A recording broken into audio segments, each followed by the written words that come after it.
what is effective activism? In my opinion, effective activism has absolutely nothing to do with fame. It has especially little to do with being world famous, as opposed to locally famous or locally known for what you've done.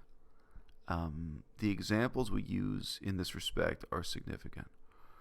I'm going to give you what I consider a textbook example of effective activism that's maybe shockingly unfamiliar to some of my viewers because the discourse surrounding these questions has slid so far off the rails.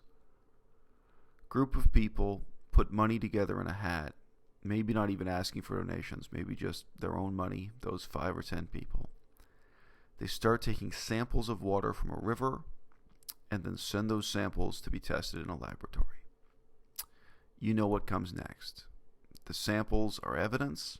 The evidence can be used in a court of law. The evidence can be used within the chambers of government, lobbying for change. And the analysis of the samples can be directly reported to the press in a press conference.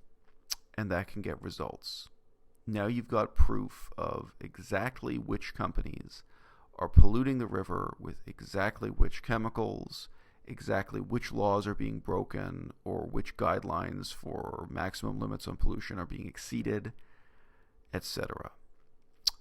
Why is that such a powerful method of activism? Well, for one thing, you're working in concert with the law, not against it. In principle, you're calling for laws that exist to be enforced, or at least you're calling for ideals that the government already agrees with to be lived up to. Now, if you do this, as many people have done, this is not one example. Probably, I don't know, if you care about ecology, you'll probably know about examples of this from more than one country around the world. This is a textbook pattern of effective activism. This doesn't result in anyone becoming famous. What it results in are real-world outcomes. What it results in are changes that really matter. And, you know, if we care about outcomes, there can be no doubt that if we were going to look at who are the most effective advocates for ecology, they'll be the ones that called for things that local governments already supported, whether as ideals or in specific laws in the book. I remember being at a Green Party event in Toronto, Canada, and meeting with a bunch of people who at the time considered their cause completely hopeless in trying to get ecological change in Sydney, Nova Scotia. Sydney, Nova Scotia was on the list of the world's most toxic sites. It was on the list of the world's greatest ecological disasters. And by most reckonings, there's more than one way to measure a disaster, but by most reckonings, it was considered the worst ecological disaster in the world outside of the Soviet Union at that time. The Soviet Union had a couple of real toxic sites, but this was the worst in a non-Soviet country. And at that time, this is probably more than 10 years ago, all the activists involved thought it was hopeless, thought the government was never going to do anything. They were raising public awareness. They were taking samples of the soil and getting tests. They were taking samples of people's blood, too, to prove that there were impacts on human health. They were lobbying for change. And guess what? They got that change. Ultimately, their activism led to a multi-million-dollar budget on the part of the government, huge, basically a bottomless budget to actually solve the problem. And now it's happened. And now at least part of that former toxic dump site is a very pleasant park where it's safe for people to walk on the grass and play. Transformation is extreme. Nobody involved in that project has even become as famous as Durianrider or Freely. Because the point was real activism. The point was real outcomes. Whether it's water samples or... I saw a video today that was recorded about 2 days ago by Durianrider. I say today, this is actually being recorded at 4 a.m. This is as exhausted as I get in terms of what my face looks like. I really have not slept. But I care about the issue, so I'm recording this video now. And I like to think that YouTube isn't a beauty contest. At least not my corner of the game. About 2 days ago, I made a video that seems almost like a perfect 180 degrees opposite a video of Durianriders that went up at about the same time. I'll post the link below. But when I made my video, I hadn't seen what Durianrider had to say. I'm talking about my passion versus organization video, which is 26 minutes long. It's quite long.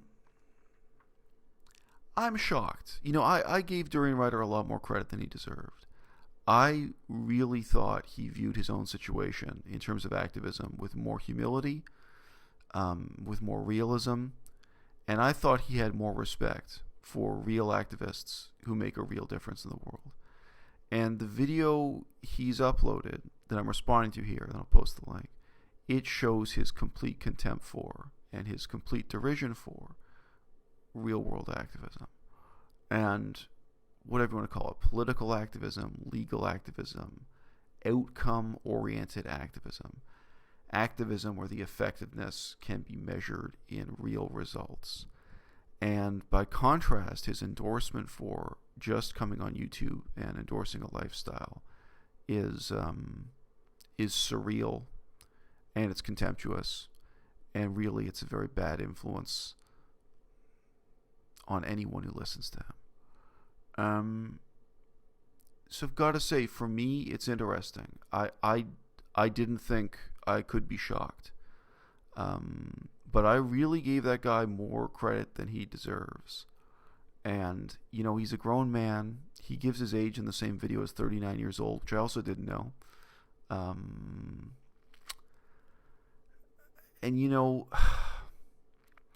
the one hand, everything he's saying is underpinned by this belief that fame is activism, and the main outcome of activism should be and must be fame. As I said at the start of this video, to me that is 100% wrong. And on the other hand, in terms of the peculiar vanity of what he does and what he's endorsing, because there's a lot of vanity, it's a lot of lifestyle activism and so on. It's a lot about glorifying the body and certain types of pastimes and sports. Apart from the fact that he has so much disrespect for political activists, I wonder why he's not aware of the issue of being respected himself. I spoke to a number of different government officials in the last couple of days. I spoke to two guys who basically are like Canada's equivalent to the CIA. And not exactly right. They are researchers for military intelligence. Not that far off, though. And the level of respect they showed me after sitting down and talking to me for about 5 minutes came as a surprise. There's no reason. I guess they respected me because I seemed like I knew what I was talking about. And I have a certain background in politics, and I have a certain disciplined and precise way of speaking. They got the impression right away that I was to be taken seriously. I spoke to another government official, Government Statistics Bureau, and almost immediately she apologized to me that she could not offer me a job higher up above supervisor in the Canadian government. And it really seemed hilarious to me because she had only talked to me for a few seconds. She really knew nothing about me, like my research background, my experience, whatever. And I wasn't dressed well. I wasn't wearing expensive clothes. I wasn't wearing a suit. And I don't think I looked that respectable, to be honest with you.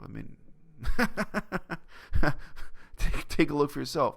I wouldn't be surprised if people had pretty negative assumptions about me based on my appearance. But it was kind of a shocking reminder of how respectable I've become in my old age in the eyes of authority figures, because all three of those people really were authority figures I was speaking to.